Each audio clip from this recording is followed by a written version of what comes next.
Bilangan pasal 5.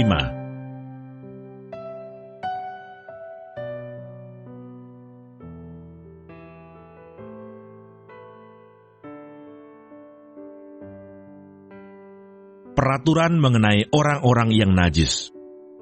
Tuhan berfirman kepada Musa, "Perintahkanlah kepada orang Israel, supaya semua orang yang sakit kusta, semua orang yang mengeluarkan lelehan, dan semua orang yang najis oleh mayat, disuruh meninggalkan tempat perkemahan.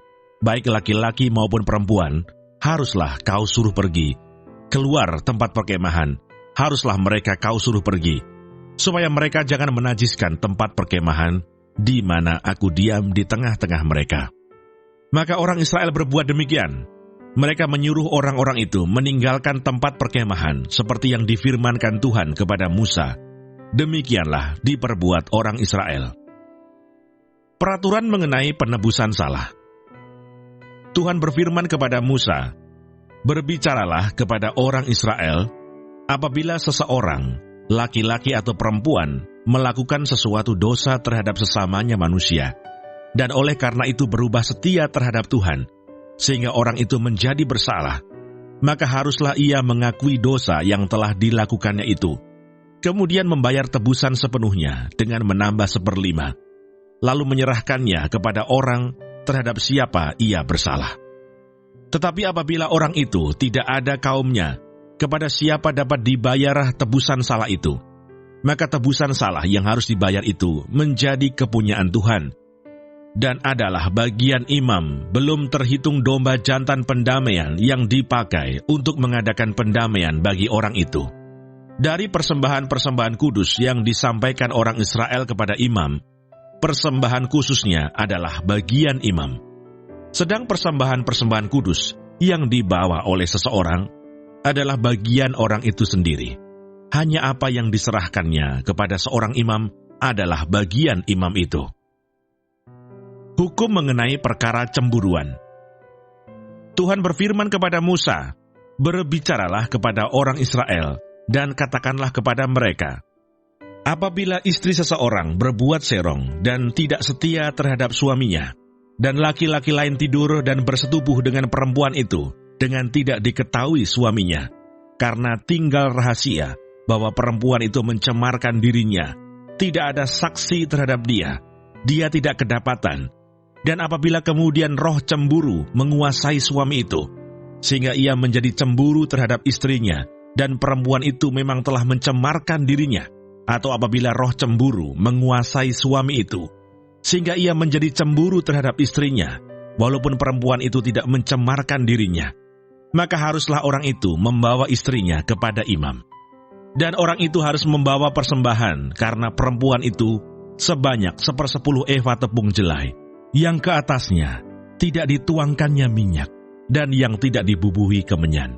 Karena korban itu ialah korban sajian cemburuan, suatu korban peringatan yang mengingatkan kepada kedurjanaan. Maka haruslah imam menyuruh perempuan itu mendekat dan menghadapkannya kepada Tuhan. Lalu imam harus membawa air kudus dalam suatu tempayan tanah.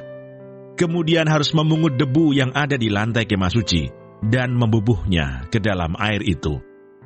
Apabila imam sudah menghadapkan perempuan itu kepada Tuhan, haruslah ia menguraikan rambut perempuan itu, lalu meletakkan korban peringatan, yakni korban sajian cemburuan, ke atas telapak tangan perempuan itu, sedang di tangan imam haruslah ada air pahit yang mendatangkan kutuk. Maka haruslah imam menyumpah perempuan itu dengan berkata kepadanya, "Jika tidak benar ada laki-laki yang tidur dengan engkau, dan jika tidak engkau berbuat serong kepada kecemaran, padahal engkau di bawah kuasa suamimu, maka luputlah engkau dari air pahit yang mendatangkan kutuk ini.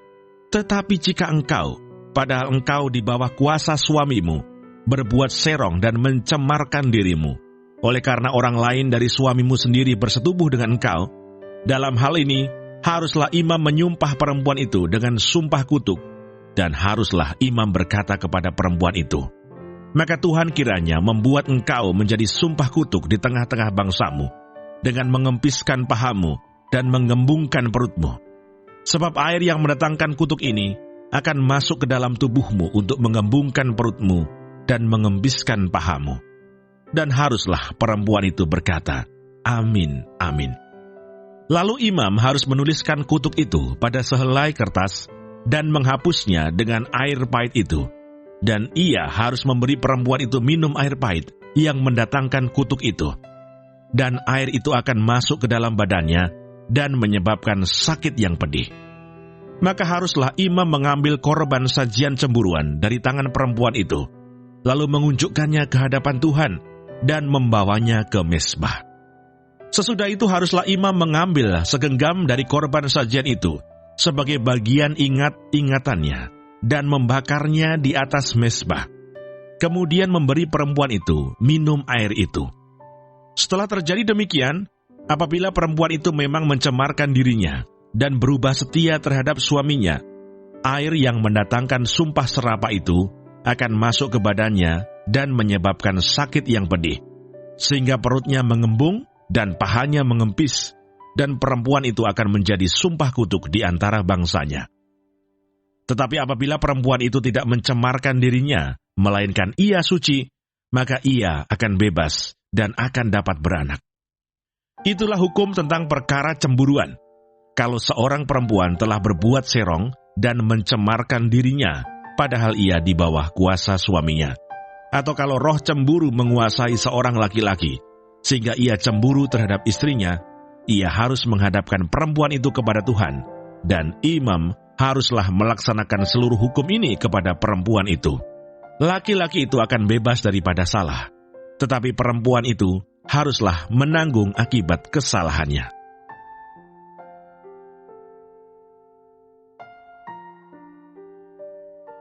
Bilangan pasal 6.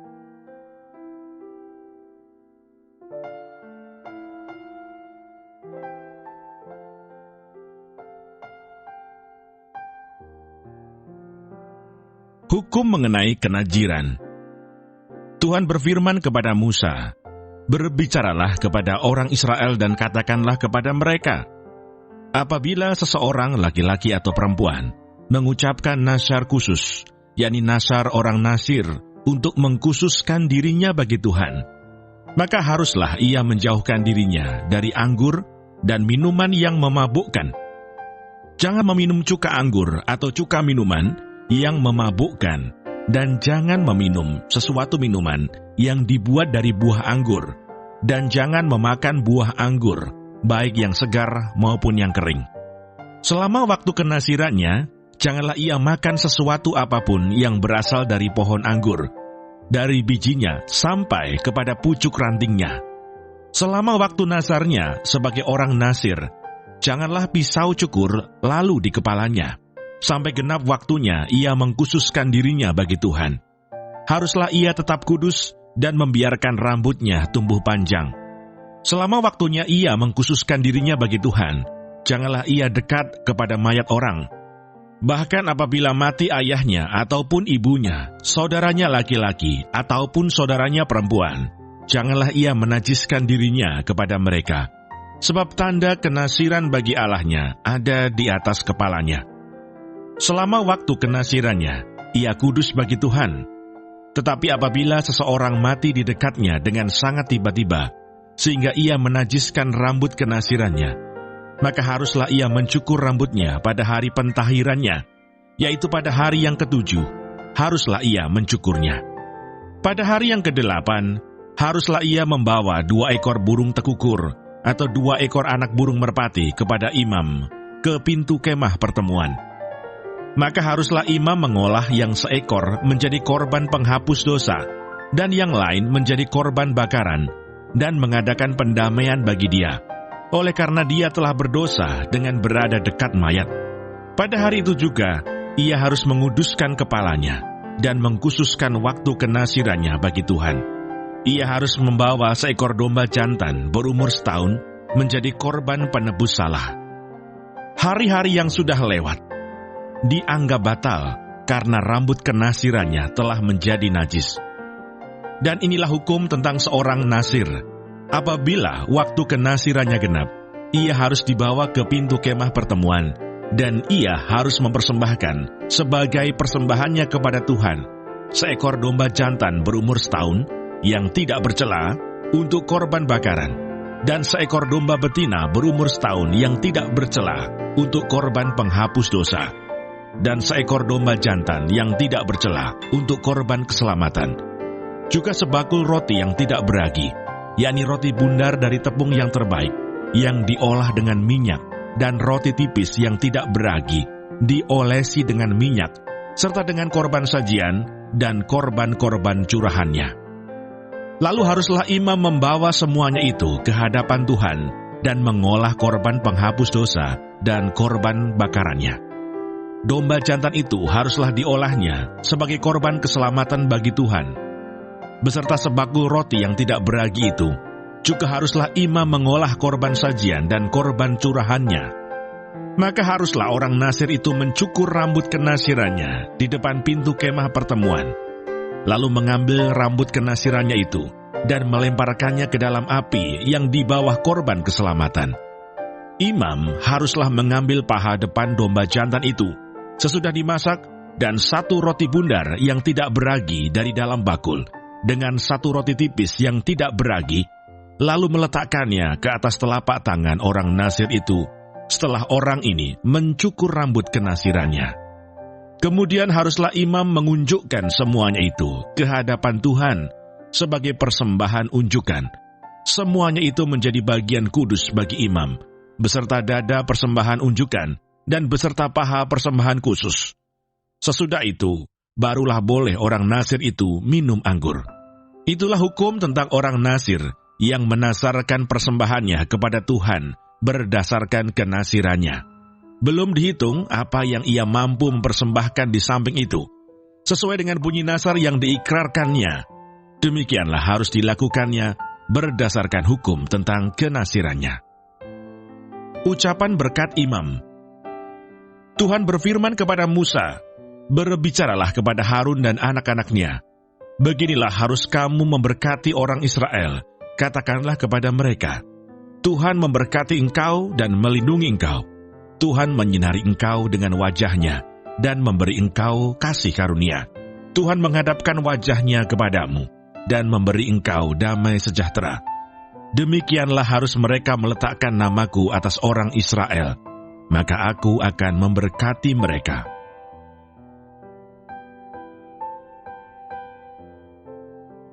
Bilangan pasal 7.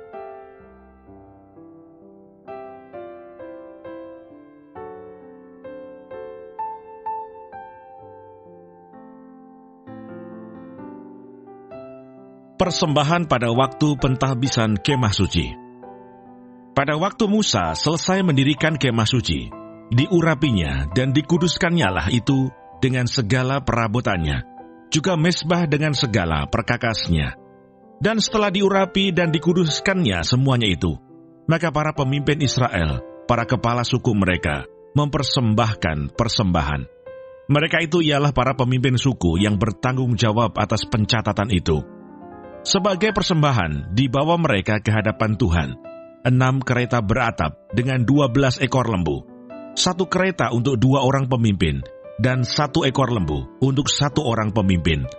Lalu mereka membawa semuanya itu ke depan kemah suci. Kemudian Tuhan berfirman kepada Musa, "Terimalah semuanya itu dari mereka, supaya dipergunakan untuk pekerjaan pada kemah pertemuan. Berikanlah semuanya itu kepada orang Lewi, sesuai dengan keperluan pekerjaan masing-masing." Lalu Musa menerima kereta-kereta dan lembu-lembu itu, dan memberikannya kepada orang Lewi.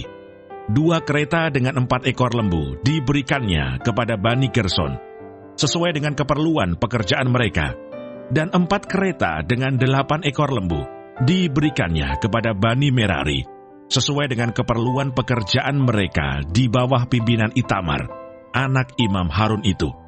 Tetapi kepada Bani Kehat tidak diberikannya apa-apa, karena pekerjaan mereka ialah mengurus barang-barang kudus yang harus diangkat di atas bahunya.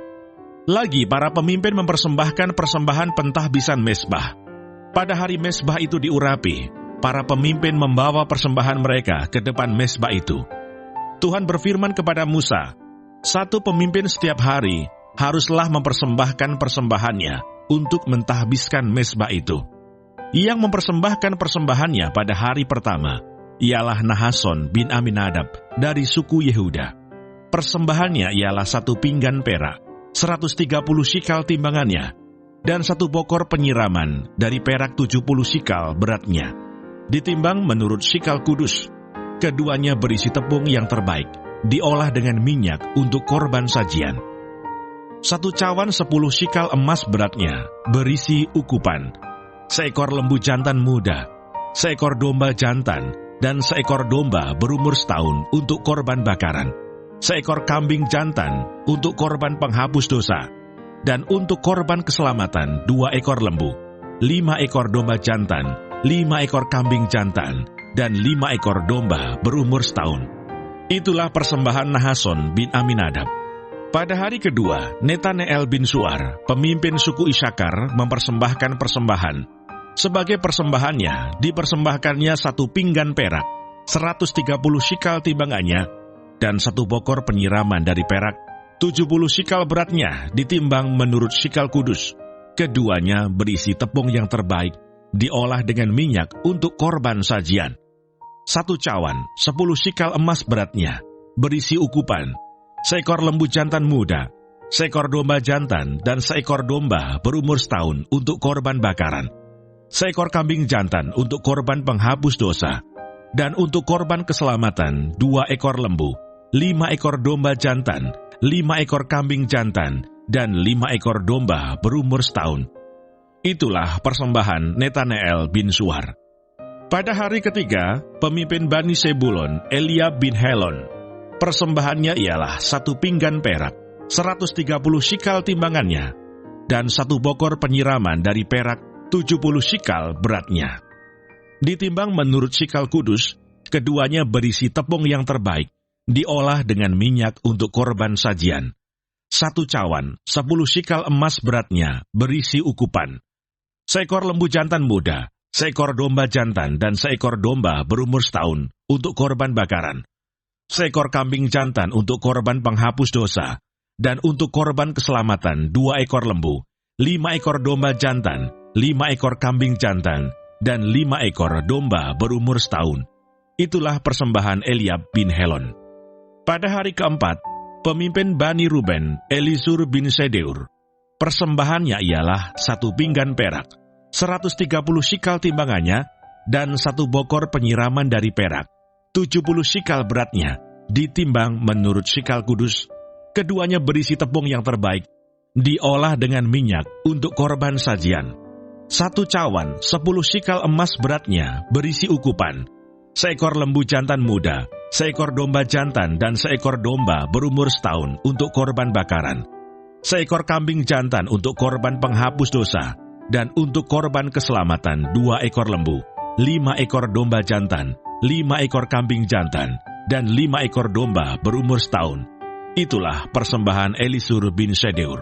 Pada hari kelima, pemimpin Bani Simeon, Selumiel bin Surissadai, persembahannya ialah 1 pinggan perak, 130 shikal timbangannya, dan 1 bokor penyiraman dari perak, 70 shikal beratnya, ditimbang menurut shikal kudus.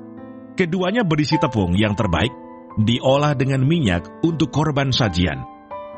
1 cawan, 10 shikal emas beratnya, berisi ukupan, 1 ekor lembu jantan muda, 1 ekor domba jantan, dan 1 ekor domba berumur setahun untuk korban bakaran, 1 ekor kambing jantan untuk korban penghapus dosa, dan untuk korban keselamatan 2 ekor lembu, 5 ekor domba jantan, 5 ekor kambing jantan, dan 5 ekor domba berumur setahun. Itulah persembahan Selumiel bin Surissadai. Pada hari ke-6, pemimpin Bani Gad, Eliasaf bin Rehuel, persembahannya ialah 1 pinggan perak, 130 shikal timbangannya, dan 1 bokor penyiraman dari perak, 70 shikal beratnya, ditimbang menurut shikal kudus. Keduanya berisi tepung yang terbaik, diolah dengan minyak untuk korban sajian. 1 cawan, 10 shikal emas beratnya, berisi ukupan, 1 ekor lembu jantan muda, 1 ekor domba jantan, dan 1 ekor domba berumur setahun untuk korban bakaran, 1 ekor kambing jantan untuk korban penghapus dosa, dan untuk korban keselamatan 2 ekor lembu, 5 ekor domba jantan, 5 ekor kambing jantan, dan 5 ekor domba berumur setahun. Itulah persembahan Eliasaf bin Rehuel. Pada hari ketujuh, pemimpin Bani Efraim Elisama bin Amihud. Persembahannya ialah 1 pinggan perak, 130 shikal timbangannya, dan 1 bokor penyiraman dari perak. 70 shikal beratnya, ditimbang menurut shikal kudus. Keduanya berisi tepung yang terbaik, diolah dengan minyak untuk korban sajian. 1 cawan 10 shikal emas beratnya, berisi ukupan. 1 ekor lembu jantan muda, 1 ekor domba jantan, dan 1 ekor domba berumur setahun untuk korban bakaran. 1 ekor kambing jantan untuk korban penghapus dosa, dan untuk korban keselamatan 2 ekor lembu, 5 ekor domba jantan, 5 ekor kambing jantan, dan 5 ekor domba berumur setahun. Itulah persembahan Elisama bin Amihud. Pada hari ke-8, pemimpin Bani Manasye, Gamaliel bin Pedasur. Persembahannya ialah 1 pinggan perak, 130 shikal timbangannya, dan 1 bokor penyiraman dari perak. 70 shikal beratnya, ditimbang menurut shikal kudus. Keduanya berisi tepung yang terbaik, diolah dengan minyak untuk korban sajian. 1 cawan 10 shikal emas beratnya, berisi ukupan. 1 ekor lembu jantan muda, 1 ekor domba jantan, dan 1 ekor domba berumur setahun untuk korban bakaran. 1 ekor kambing jantan untuk korban penghapus dosa, dan untuk korban keselamatan 2 ekor lembu, 5 ekor domba jantan, 5 ekor kambing jantan, dan 5 ekor domba berumur setahun. Itulah persembahan Gamaliel bin Pedasur. Pada hari ke-9, pemimpin Bani Benyamin, Abidan bin Gedeoni. Persembahannya ialah 1 pinggan perak, 130 shikal timbangannya, dan 1 bokor penyiraman dari perak. 70 shikal beratnya, ditimbang menurut shikal kudus. Keduanya berisi tepung yang terbaik, diolah dengan minyak untuk korban sajian. 1 cawan 10 shikal emas beratnya, berisi ukupan. 1 ekor lembu jantan muda, 1 ekor domba jantan, dan 1 ekor domba berumur setahun untuk korban bakaran. 1 ekor kambing jantan untuk korban penghapus dosa, dan untuk korban keselamatan 2 ekor lembu, 5 ekor domba jantan, 5 ekor kambing jantan, dan 5 ekor domba berumur setahun. Itulah persembahan Abidan bin Gedeoni. Pada hari ke-10, pemimpin Bani Dan, Ahieser bin Amisadai. Persembahannya ialah 1 pinggan perak, 130 shikal timbangannya, dan 1 bokor penyiraman dari perak. 70 shikal beratnya, ditimbang menurut shikal kudus. Keduanya berisi tepung yang terbaik, diolah dengan minyak untuk korban sajian. 1 cawan 10 shikal emas beratnya, berisi ukupan. 1 ekor lembu jantan muda, 1 ekor domba jantan, dan 1 ekor domba berumur setahun untuk korban bakaran. 1 ekor kambing jantan untuk korban penghapus dosa. Dan untuk korban keselamatan 2 ekor lembu, 5 ekor domba jantan, 5 ekor kambing jantan, dan 5 ekor domba berumur setahun. Itulah persembahan Ahieser bin Amisadai. Pada hari ke-11, pemimpin Bani Asher, Pagiel bin Okran. Persembahannya ialah 1 pinggan perak, 130 shikal timbangannya, dan 1 bokor penyiraman dari perak. 70 shikal beratnya, ditimbang menurut shikal kudus. Keduanya berisi tepung yang terbaik, diolah dengan minyak untuk korban sajian. 1 cawan 10 shikal emas beratnya, berisi ukupan. 1 ekor lembu jantan muda, 1 ekor domba jantan, dan 1 ekor domba berumur setahun untuk korban bakaran. 1 ekor kambing jantan untuk korban penghapus dosa. Dan untuk korban keselamatan 2 ekor lembu, 5 ekor domba jantan, 5 ekor kambing jantan, dan 5 ekor domba berumur setahun. Itulah persembahan Pagiel bin Okran. Pada hari ke-12, pemimpin Bani Naftali, Ahira bin Enan. Persembahannya ialah 1 pinggan perak, 130 shikal timbangannya, dan 1 bokor penyiraman dari perak. 70 shikal beratnya, ditimbang menurut shikal kudus. Keduanya berisi tepung yang terbaik, diolah dengan minyak untuk korban sajian. 1 cawan 10 shikal emas beratnya, berisi ukupan. 1 ekor lembu jantan muda, seekor domba jantan dan seekor domba berumur setahun untuk korban bakaran, seekor kambing jantan untuk korban penghapus dosa, dan untuk korban keselamatan 2 ekor lembu, 5 ekor domba jantan, 5 ekor kambing jantan, dan 5 ekor domba berumur setahun. Itulah persembahan Ahira bin Enan. Itulah persembahan pentahbisan mezbah pada hari mezbah itu diurapi dari pihak para pemimpin Israel, yaitu 12 pinggan perak, 12 bokor penyiraman dari perak, 12 cawan emas. Beratnya tiap-tiap pinggan adalah 130 shikal perak, dan beratnya tiap-tiap bokor penyiraman adalah 70 shikal. Segala perak perkakas-perkakas itu ada 2.400 shikal beratnya, ditimbang menurut shikal kudus. Selanjutnya 12 cawan emas berisi ukupan, tiap-tiap cawan 10 shikal beratnya, ditimbang menurut shikal kudus. Segala emas cawan itu ada 120 shikal beratnya. Segala hewan untuk korban bakaran itu ialah 12 ekor lembu jantan, 12 ekor domba jantan, 12 ekor domba berumur setahun, dengan korban sajiannya, juga 12 ekor kambing jantan untuk korban penghapus dosa. Segala hewan korban keselamatan itu ialah 24 ekor lembu jantan, 60 ekor domba jantan, 60 ekor kambing jantan, 60 ekor domba berumur setahun. Itulah persembahan pentahbisan mezbah sesudah mezbah itu diurapi. Apabila Musa masuk ke dalam kemah pertemuan untuk berbicara dengan dia, maka ia mendengar suara yang berfirman kepadanya dari atas tutup pendamaian yang di atas tabut hukum Allah, dari antara kedua kerup itu. Demikianlah ia berfirman kepadanya.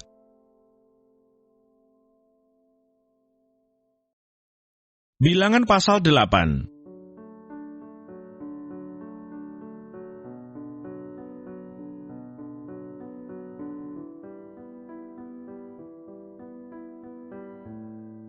Kandil.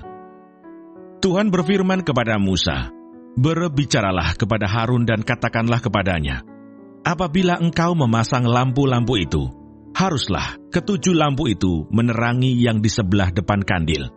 Demikianlah diperbuat Harun. Di sebelah depan kandil dipasangnyalah lampu-lampunya seperti yang diperintahkan Tuhan kepada Musa. Dan beginilah kandil itu dibuat dari emas tempaan. Kandil itu tempaan, baik kakinya maupun kembangnya, sesuai dengan apa yang telah diperlihatkan Tuhan kepada Musa. Demikianlah kandil itu dibuatnya." Pentahbisan orang Lewi. Tuhan berfirman kepada Musa, "Ambillah orang Lewi dari tengah-tengah orang Israel dan tahirkanlah mereka. Beginilah harus kau lakukan kepada mereka untuk mentahirkan mereka. Percikanlah kepada mereka air penghapus dosa. Kemudian haruslah mereka mencukur seluruh tubuhnya dan mencuci pakaiannya, dan dengan demikian mentahirkan dirinya. Sesudah itu haruslah mereka mengambil seekor lembu jantan muda dengan korban sajiannya dari tepung yang terbaik, diolah dengan minyak. Juga seekor lembu jantan muda yang lain haruslah kau ambil untuk korban penghapus dosa. Selanjutnya haruslah kau suruh orang Lewi mendekat ke depan kemah pertemuan, dan kau panggil berkumpul segenap umat Israel. Apabila engkau telah menyuruh orang Lewi mendekat ke hadapan Tuhan, maka haruslah orang Israel meletakkan tangannya atas orang Lewi itu, dan Harun harus mengunjukkan orang Lewi itu sebagai persembahan unjukan dari antara orang Israel di hadapan Tuhan. Dan demikianlah mereka diuntukkan melakukan pekerjaan jabatannya bagi Tuhan. Setelah orang Lewi meletakkan tangannya atas kepala lembu-lembu jantan muda itu, maka haruslah yang seekor diolah sebagai korban penghapus dosa, dan yang lain sebagai korban bakaran bagi Tuhan, untuk mengadakan pendamaian bagi orang Lewi.